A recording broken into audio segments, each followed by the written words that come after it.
อะไรเป็นปัญหาใหญ่ที่สุดสำหรับแต่ละวัยที่ทำให้รักล่มจมได้คือความไม่ซื่อสัตย์โอเคเพราะผมเป็นคนผู้ชายเจ้าชู้มาก่อนอันนี้ยอมรับไงความรักจำเป็นแค่ไหนสำหรับคนวัยเราถึงวันหนึ่งสมมติว่ามีลูกกันแล้ววันหนึ่งมันแบบมันมีกันแล้วกันแล้วมันไม่โอเคอ่ะเราก็แยกว่ะแล้วเราก็ดูแลลูกด้วยกันไปแต่ว่าไม่ต้องทนอยู่ด้วยกันอ่ะสำหรับเราคิดยังไงกับประโยคที่ว่าถ้าอยู่เป็นโสดได้สบายใจกว่าการมีความรักพอมีคู่แล้วจะรู้แบตเตอรี่ก้อนเดียวสู้แบตเตอรี่2 ก้อนไม่ได้ว้าวจริงๆหนูเคยมีความคิดว่าหนูจะมีแฟนแค่คนเดียวแล้วแต่งงานเลย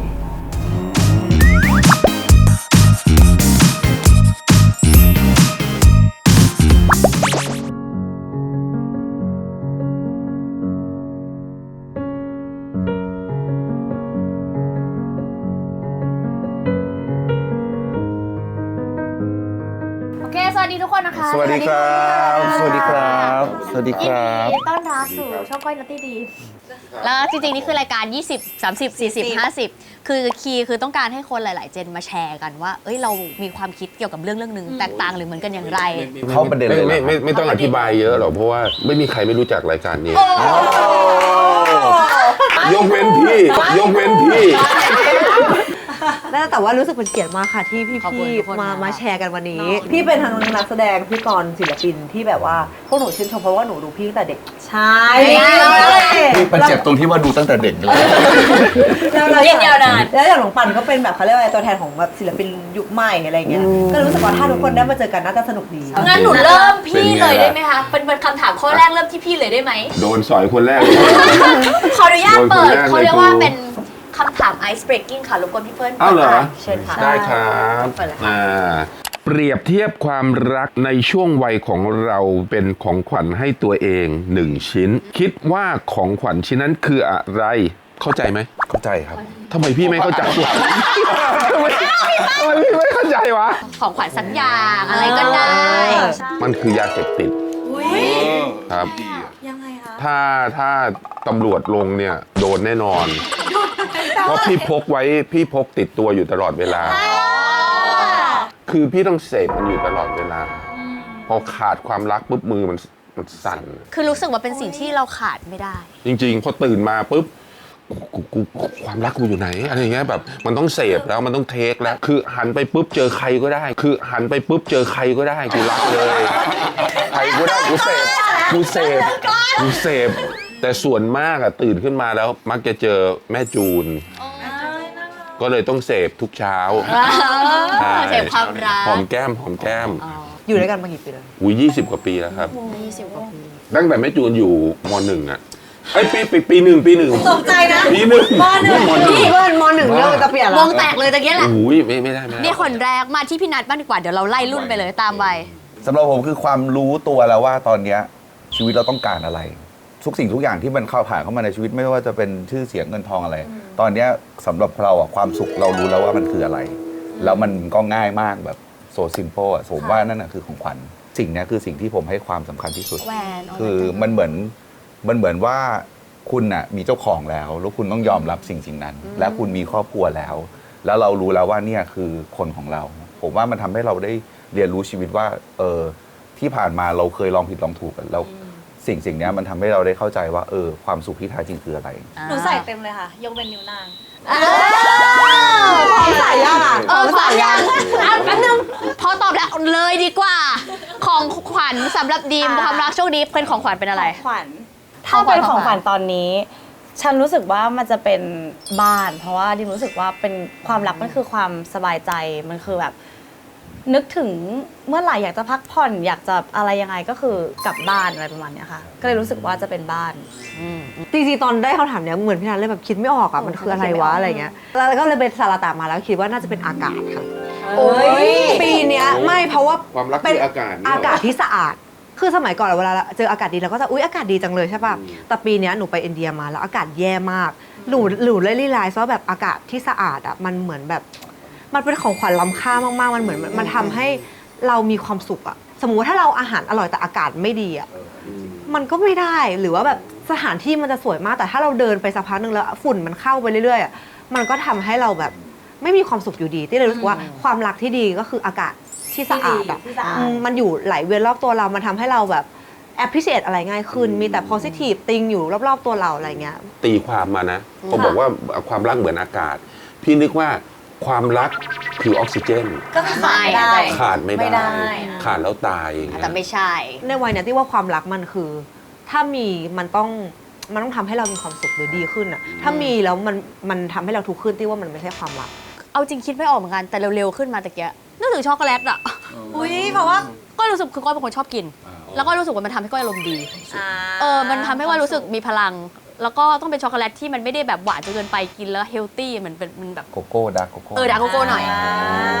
การกินโกโก้ที่แบบเข้มข้นหน่อยอะมันจะช่วยหลั่งสาร ใช่ อะดรีนา หนู ลีน เคย หลั่ง เอ สา อ ร หนู แบบ เคยได้ยิน ความรักของหนูมันเป็น ใช่ฮอร์โมนใช่ครับมันช่วยหลั่ง ขวัญแบบนั้นอะไรเงี้ย happiness ฮอร์โมนมันช่วยให้ ใช่ ให้เรา ใช่ เอนโดรฟินออกมา มา น้องเล็กของเราตัวแทนวัย เธอคิดออกไหมความรัก เลยเนี่ยรอเลย คือ เนี่ย อะไร ออกเพราะว่าคำแรกที่ขึ้นมาเวลาพูดถึงความรักของหนูคือคำว่าไม่รู้ หนูก็เลยคิดเป็นกล่องสุ่มเพราะว่าเราไม่รู้ว่าข้างในคืออะไร อุ้ยตอบฉลาดมาก ดูเป็นวัย20 มากเลยเนาะ มันก็มีโอกาสที่แบบว่าอาจจะครั้งเดียวเราชอบเลยก็ได้ หรือว่าอาจจะแบบต้องลองไปเรื่อย อาจจะเจอตัวซีเครตเลย เฮ้ย ถ้าตอบฉลาดเนาะ ดีอ่ะกล่องสุ่ม ๆเอาจริงหนูว่าหนูเป็นคนแบบว่า ไม่ได้กล้าขนาดนั้นสมมติว่าถ้าหนูมีคนที่ชอบหนูว่าหนูไม่เคยบอกชอบเขา แล้วบอกเขาว่าอะไรอ่ะ ไม่บอก ไม่บอกด้วย ใช่ใช่ เดินเข้าไปเฉยๆแล้วทำไง เอาจริงแบบว่าถ้าหนูชอบ เอา ใคร น้ำแข็งปลาหรือว่าอะไร ไม่ปา ก็อยากรู้ว่าคนเราชอบเขาต้องไม่บอกเขาแล้วแอบชอบแล้วมันยังไง เปิ้ลเรา แล้ว จะอยู่ใน ยังไงวะ อยู่ในสายตาเขาให้เขาเห็น ไม่เอาด้วยไม่เอา ไม่ด้วยเหรอ พอไปอยู่ใกล้ๆแล้วบางทีมันจะชอบไม่ชอบตัวเองแบบว่า ที่เราแบบประมาณ ใช่ก็เลยแบบว่าไม่อยู่ดีกว่า เท่ากับว่าความคือเทียบเป็นกล่องสุ่มแต่ถ้าเป็นเราจริง ๆ เรารู้สึกว่าเราจะไม่เลือกเล่นกล่องสุ่มนั้นเลยหรอ จริงๆ หนูก็ไม่ค่อยชอบเล่นกล่องซุ่มเท่าไหร่ จริง ๆ หนูเคยมีความคิดว่าหนูจะมีแฟนแค่คนเดียวแล้วแต่งงานเลยไม่ใช่จริงๆ หนูชอบคนง่าย แต่ว่าถ้าจะแบบเปิดใจ100%ที่แบบว่า คนนี้ คนนี้ ที่ทำให้เราเปิดใจได้กล้าหาญที่ ใช่ค่ะ คือหนูว่าน่าจะยากประมาณนึง หนูก็เลยแบบว่า เราอยากจะ ถ้าห ให้ นู เป็นคน บอกว่าคนนี้ใช่แล้วคงแบบ คงเป็นคนนี้แหละ ใช่ แต่ว่าหนูก็ไม่ได้แบบว่าต้องใช่นะ หรือไม่ก็ถ้าไม่ใช่ก็เปิดใหม่ไปเรื่อย เป็นแบบนั้น ๆ ใช่ ตอบดีมากให้เป็นคนเลือกคำถามถัดไปแล้วตอบก่อนเลย คำว่ารักที่ใช่ไม่ต้องพยายามคิดยังไงกับประโยคนี้ เอาจริงหนูว่าหนูเห็นด้วย หนูแบบเป็นคนไม่ค่อยทะเยอทะยาน แต่ว่าหนูเป็นคนเต็มที่กับทุกอย่าง ก็เลยแบบว่าคิดว่าถ้ามันใช่แล้ว เราจะไม่พยายาม แต่ว่าเราจะเต็มใจทำมันหนูคิดว่ารักที่ใช่มันอาจจะไม่ใช่แบบว่า มันจะคลิกกันทุกอย่าง มันต้องมีปรับกันอยู่แล้ว แต่มันอาจจะไม่ใช่แบบว่า โหต้องแบบพยายามจะให้มันฟิตกันให้ได้อะไรอย่างเงี้ยค่ะ คำว่าใช่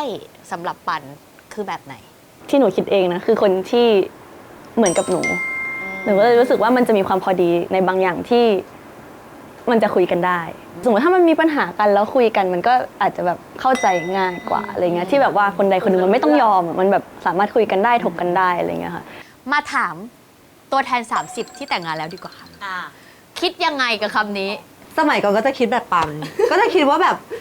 รักที่ใช่มันจะแบบมันจะมีคนนั้นแหละที่มันใช่เหลือเกิน มันจะเข้ามาในชีวิตเราแล้วมันก็จะแบบเพอร์เฟกไปหมดอะไรเงี้ยแต่ว่าพอมันโตอ่ะมันเป็นเหมือนที่พี่ๆบอกจริงที่ว่าทุกคนมันโตมาคนละแบบกันอ่ะมันไม่มีทางที่เราจะแบบถูกใจเขาทุกอย่าง100%เกิดมาเพื่อกูกับมึงรักกันชิบหายแบบมันจะมีโมเมนต์วันที่เราไม่ชอบกันโมเมนต์วันที่เรารำคาญกันบ้างโมเมนต์วันที่แบบทำไมเธอต้องเป็นเวอร์ชั่นนี้วะหรือโมเมนต์ที่เราไม่น่ารักกับเขาอะไรเงี้ยแต่ที่ว่าพอถึงจุดหนึ่งว่าเรารู้สึกว่ารักครั้งนี้มันคือคุ้มค่าพอที่เราจะสู้เพื่อมันก็จะต้องใช้ความพยายามหรือความเสียสละบางอย่างในการทำให้เราไปด้วยกันได้อะมันจะมีอะไรบางอย่างแหละที่เราไม่ได้พอใจมากแต่สุดท้ายพอเรารักเขาเราจะยอมเสียสละบางอย่าง เพื่อให้มันปรับจูนกันได้แบบพี่น้องปันบอก บางทีอ่ะมันก็ไม่ต้องพยายามบางทีมันก็ต้องพยายาม ในที่นี้หมายความว่าในโมเมนต์ที่เราชอบเขาอ่ะเราไม่ต้องพยายามหรอกเราก็ทำให้ด้วยความเต็มใจ แต่ในโมเมนต์ที่เราไม่ชอบเขาอ่ะมันก็ต้องไม่พยายาม ก็บางทีเราก็เหม็นขี้หน้าเขาวันเนี้ย แต่กูก็รักเคยดูใน IG ว่ามันจะมีอะไรที่แบบ you still mad at your loved ones แต่ว่าแบบก็ยังรักกันอยู่แบบมันจะเป็นธรรมชาติซะจนเราไม่ได้รู้สึกตะกิดตะขวงใจว่าเราพยายาม เพราะว่าสุดท้ายแล้วเราเหมือนยอมรับไปแล้วว่าเนี่ยคือคนนี้คือคนของเรา แล้วก็วันที่ฉันไม่ชอบเธอ ฉันก็ไม่ต้องพยายามที่ฉันจะชอบเธอ คือพี่เปิ้ลว่ามันต้องเข้าใจในทางโลกก่อนนะจริงๆนะปิ๊งแรกเลยอ่ะฉันชอบเธอเพราะอะไรโอ้แม่งร้องเพลงโคตรเพราะเลยอ่ะโอ้กูชอบผู้หญิงแบบนี้อะยังไงคนนี้แหละคือแม่ของลูก แต่เบื้องหลังจากร้องเพลงเพราะนี่ดินั่งคิดนี่กูต้องมีเมียแบบนี้จริงๆหัวจริงหัวเฮ้ยนี่เมียกูเป็นแบบนี้เหรอเราชอบผู้หญิงที่เป็นผู้นำแล้วยิ่งผู้หญิงเนี่ยพี่คิดในตั้งแต่เด็กนะผู้หญิงคนนี้จะต้องพาลูกไปซื้อของในห้างด้วยตัวเองได้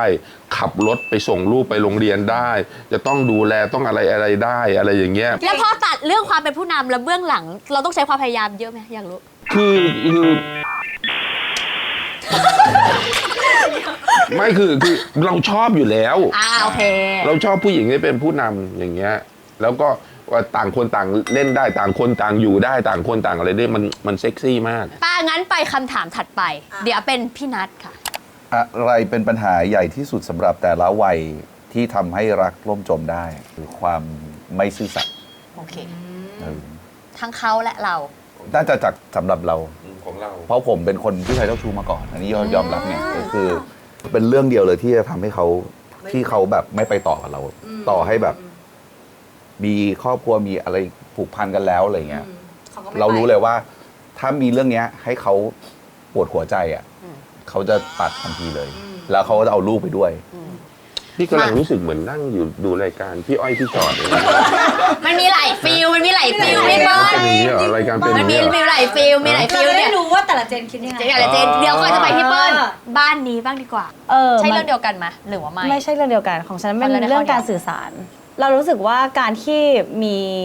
มีแฟนหรือมีความสัมพันธ์อ่ะมันต้องคุยกันเยอะๆสื่อสารกันเยอะๆให้เข้าใจ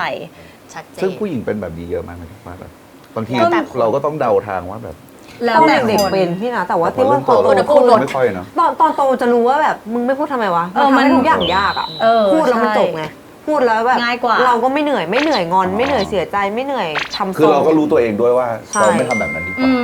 คุยกันไปตรงๆ ใช่ เลย คือรู้สึก ดี ว่าเก็บไปไม่ได้อะไรอย่างเงี้ยทั้งสองฝ่ายเหมือนมันเป็นการสะสมอะไรบางอย่างอะไรเงี้ยแล้วแบบสมมติว่าวันหนึ่งมันพุ่งระเบิดออกมา มันก็ไม่เวิร์กไงเลยรู้สึกว่าถ้ามีอะไรก็คือพูดกันเลย คุยกันให้รู้เรื่องไปเป็นเรื่องๆประมาณนี้ พี่เปิ้ลแค่หนึ่งเรื่อง แทบจะไม่มีเลยอะเรื่องไปมีคนนู้นคนนี้อะไร ก็ไม่มีนะ เพราะว่าเวลามองไปทางไหนปุ๊บเนี่ยพี่ก็จะรู้สึกว่าภรรยาพี่เปิ้ลน่ะจูนน่ะเขาสวยกว่าทุกคนเสมอ ไม่ได้ว่าพวกเราขี้เหร่นะ ไม่ได้ว่าพวกเราขี้ ขอ เห อนุ ร่ ญาตซูมกล้องนะคะ ไม่ เพราะ ใช่ ว่า นะ พี่เปิ้ลมองทุกคนแบบจริง ใช่ สวยกว่าทุกคนแบบ เออ แบบหมายความอ่ะสวยกว่า จ ทุกคนจ ริ ริ ง ง ๆมีสิ่งเดียวคือ ถ้าไปห้ามให้เขาเนี่ย คุยกับผีอย่างเงี้ย แต่ว่ามันเป็นพี่เปิ้ลไม่เชื่อ แต่ว่าสิ่งแบบจริงๆมันไม่จริงเรียนจะทำไม ไม่มุกเมียพี่อะชอบไปคุยกับผี ชอบพูดกับผีสักประมาณสัก5 ทุ่มเที่ยงคืนอะไปแล้ว จูนอยู่ไหนอ๋ออยู่นิติเวชอะไรอย่างเงี้ย เอาอาหารไปไหว้ ไม่รู้จักอะไรอย่างเงี้ย ไหว้ศพไหว้ผีเอาลงศพไป แล้วก็คุยอะไรอย่างเงี้ย แล้วกลับมาบ้านก็เปิดประตูเอาเสียงรถมาเปิดกระจกเข้าไปยืนจูนก็จะยืนคุยอย่างเงี้ยจูนคุยกับใครอ๋อเปล่าไม่มีอะไรก็บอกเขาอย่าไม่ต้องเข้าบ้านมานะอะไรอย่างเงี้ยคนนิดเดียว ขาก็จะ แล้วพี่เปิ้ลกลัวปะ ไม่กลัว ชินเขาไปล้างป่าช้าเขาจะไปอะไรของเขา เป็นไปถึงรู้ตั้งแต่แรกเลยว่านี่เป็นรสนิยมเป็นความชอบ เป็นรสนิยมของ ตั้งแต่ เขา แรกคุณเลิศว่ะ เขาถึงชอบทำบุญโลงศพไง อ๋อ เพ โอเค ราะนั้นอย่าไป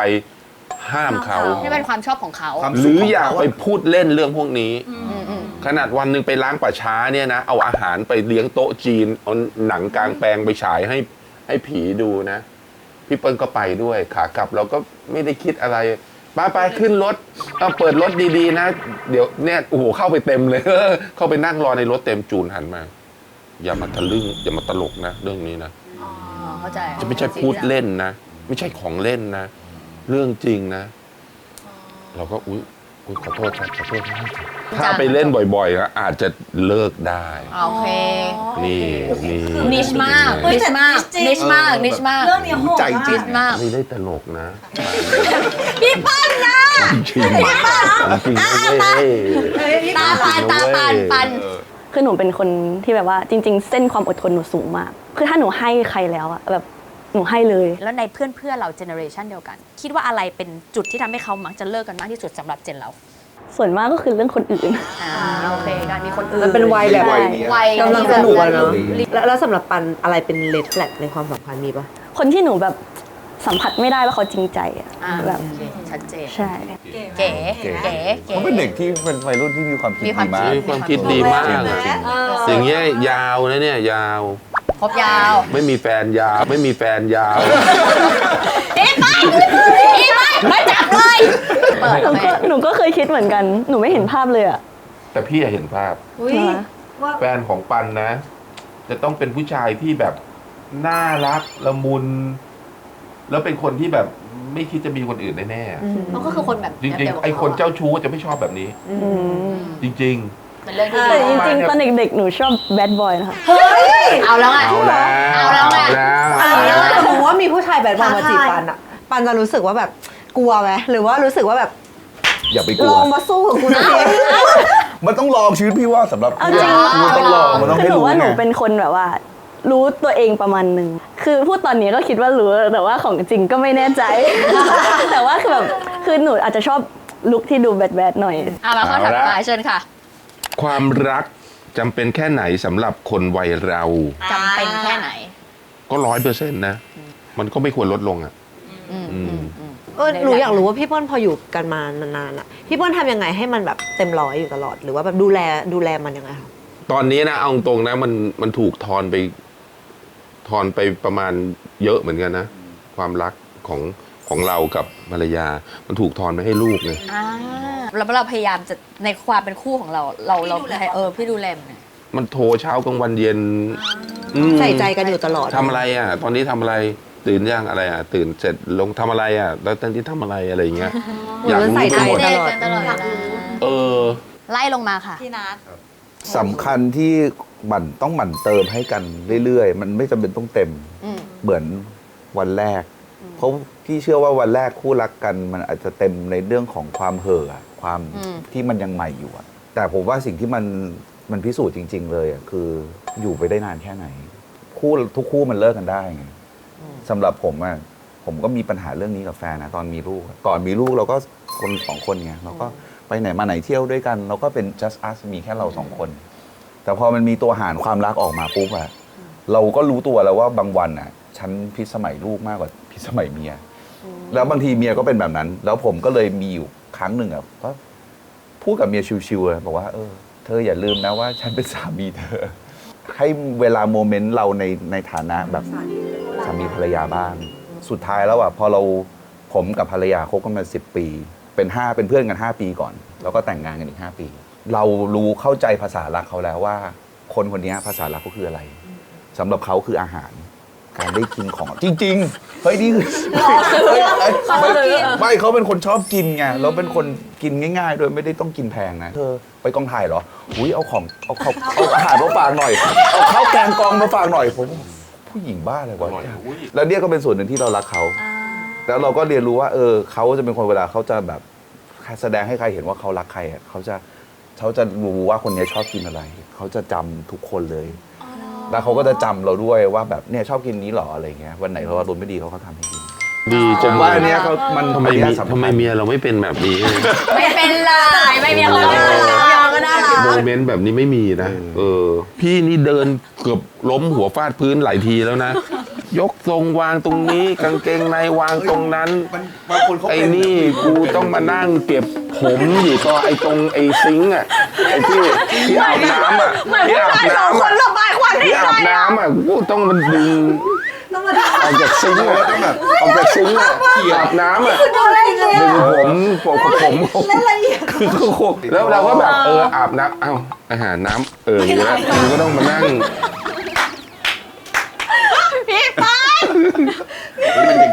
เข้าใจอ่ะพี่ก้อยว่าแต่ก่อนอ่ะเยอะมากเหมือนแบบอยู่แบบ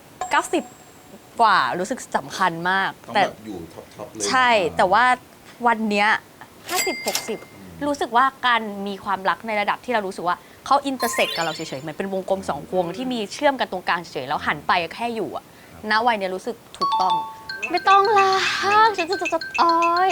ขนาดนั้นเป็นแบบพื้นที่ที่ถ้าสมมติถ้ามีก็คงแบบสบายใจทำงานเหนื่อยๆมากๆ แล้วมีคนคุยด้วยอะไรแบบ ก็ นี้ คือ ก็ มี แบบ สเปซของตัวเองด้วย ใช่รู้สึกว่ามี intersect เหมือนความรักถ้าต้องการนะเนี่ยนะน่าจะเป็นพื้นที่ที่มีสเปซของตัวเองเยอะกับของเขาก็ประมาณอย่างละครึ่ง เหมือนมันเป็นวัยที่แบบว่าโฟกัสหลายอย่างเลยป่ะแบบเรื่อง ใช่ งาน มันมีสิ่งที่ก้อยแพช น ชั่นเยอะมากกว่า ผมว่าวัย30 ถึง 30 กลางๆมันคือช่วงที่เราเริ่มคาเรียกำลังแบบว่าอาชีพกำลังเริ่ม ความ นิ่ง สนุกในด้านอื่นๆมัน เรา กำลัง เริ่ม เยอะ มันก็เลยอาจจะเทมาทางด้านงานอะไรอย่างนี้มากกว่า ประมาณนั้นอ่ะน้องเล็ก ตอนเด็กๆตอนสมัยที่หนูอยู่ในวงอะหนูเคยรู้สึกว่าหนูอยากมีมากมากแต่ว่าจริงๆแล้วหนูว่าหนูไม่ได้อยากมีแฟน ไม่ได้อยากมีความรักแต่อยากมีคอมฟอร์ตโซนก็เลยแบบว่าพอแบบความรักจำเป็นไหมนะตอนเนี้ยหนูแบบพอมันไม่เคยมีแล้วแบบว่า มันจะจำเป็นไห มันจะจำเป็นไหมคือตอนนี้รู้สึกว่าก็ไม่ได้ขาดอะไรในชีวิต ก็เลยรู้สึกว่าไม่ได้จำเป็นแต่ว่าอยากมีแค่คอมฟอร์ตโซนคือจริงๆถ้าใครเข้ามาคุยกับหนูจริงๆหนูคุยหมดเลยหนูก็จะถามก่อนว่าที่มาคุยนี่คือชอบเหรอแล้วก็จะบอก ตรงๆเลยเหรอ ป้าเราก็ถามตรงๆเลยเหรอ ใช่ใช่ เฮ้ ใช่ ย ใช่ เลิศอ่ะ แล้วหนูก็จะบอกว่าหนูไม่ชอบนะแต่คุยได้ อ๋อก็คือชัดเจนเหมือนกัน ใช่ค่ะเพราะว่าหนูเป็นคนชอบคุย แต่ว่าไม่ได้ชอบเขา แล้วเราอยากมีไหมความรู้สึกตื่นเต้น ไอ้ตื่นเต้นนี่ต้องการเยอะ ไอ้ตื่นเต้นนี่ต้องการเยอะ ไอ้แบบว่าคอมฟอร์ตอะไรเนี่ยสัก50เพราะมันมีเรื่องที่อยากจะแบบว่า ไปโฟกัส ไปถึงว่ามันมีเรื่องที่ฉันอยากทำเยอะอะมีงานมีนู่นมีนี่แต่แบบ ตื่นเต้นนี่ก็มีอยู่แล้วประมาณนั้นมา last one ข้อสุดท้ายของ conversation วันนี้นะคะ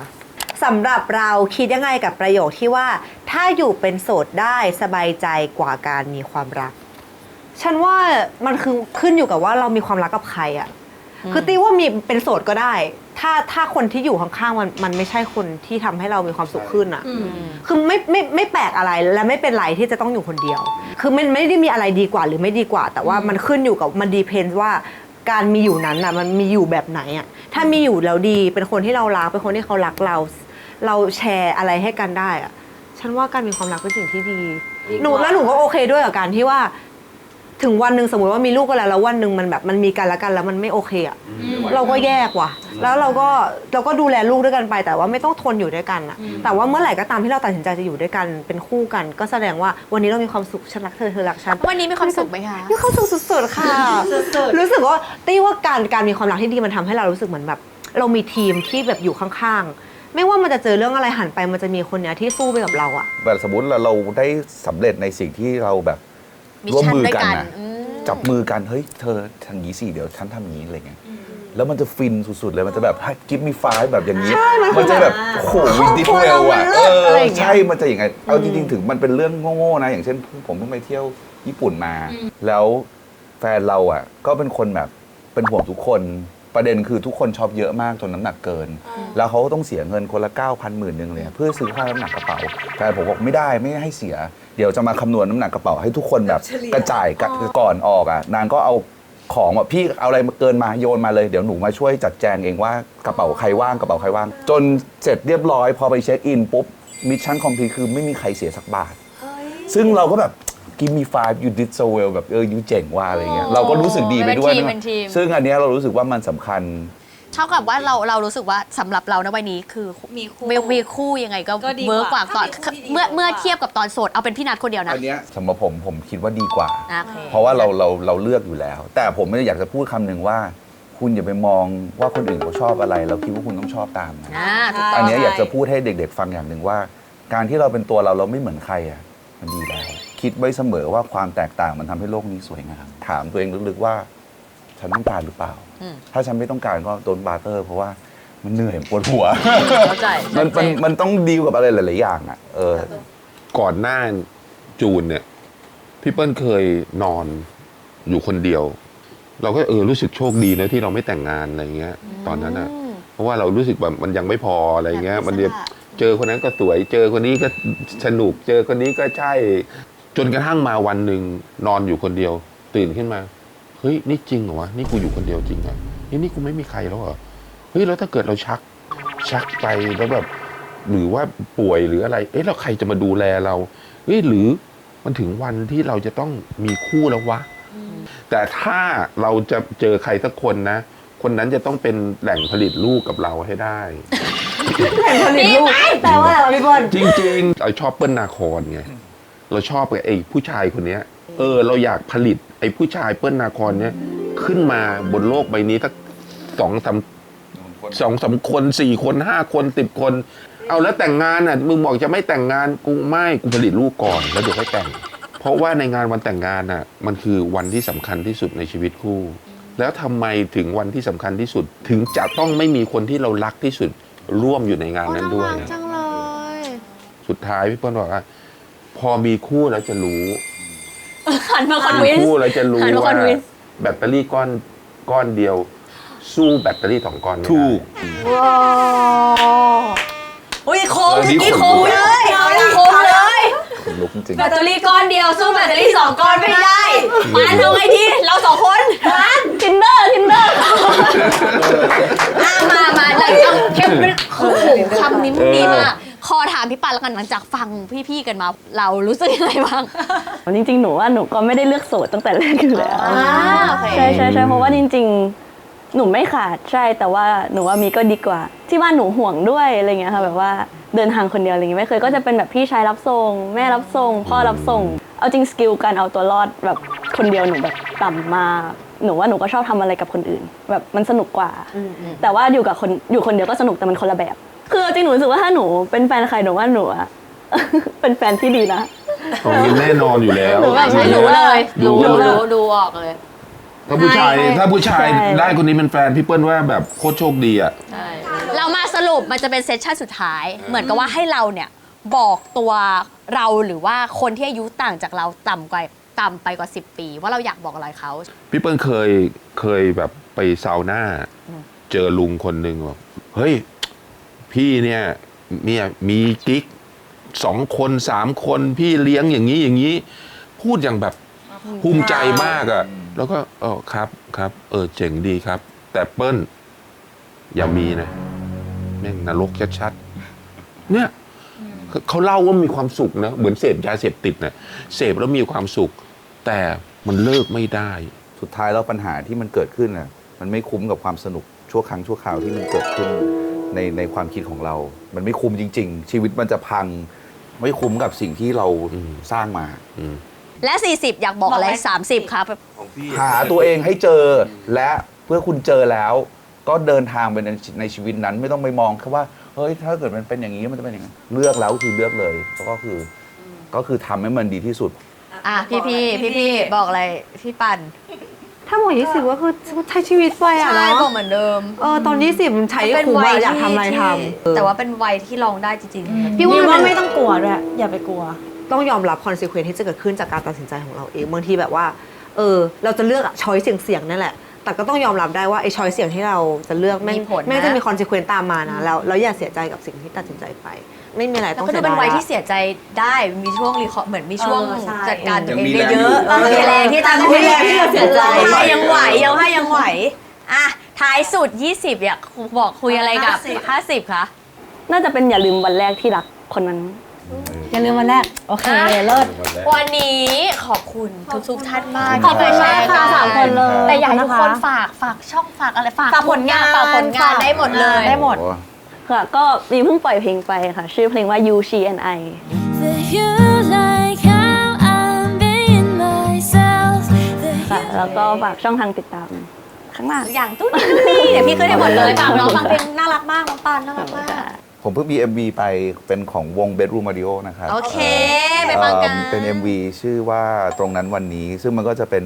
เกี่ยวกับการสูญเสีย แต่มันไม่ได้เป็นการสูญเสียคนรักแบบนี้แต่มันคือการสูญเสียฟีลแบบสูญเสียลูกอะไรอย่างเงี้ยมันก็เลยรู้สึกว่าอันนี้เป็นอีกหนึ่งผลงานที่เราทำแล้วเรารู้สึกเราอินมาก เพราะว่าเรามีลูกแล้วตอนเราเล่น MV คือน้ำตามาแบบ แล้วก็นอกนั้นก็ไม่มีอะไรครับ ตอนนี้เป็น full time dad ครับ จำได้ด้วยนะ เป็น full time dad แล้วก็ถือว่างาน อยากดูซีรีส์ที่เล่นได้ด้วยกัน ครับแล้วก็มี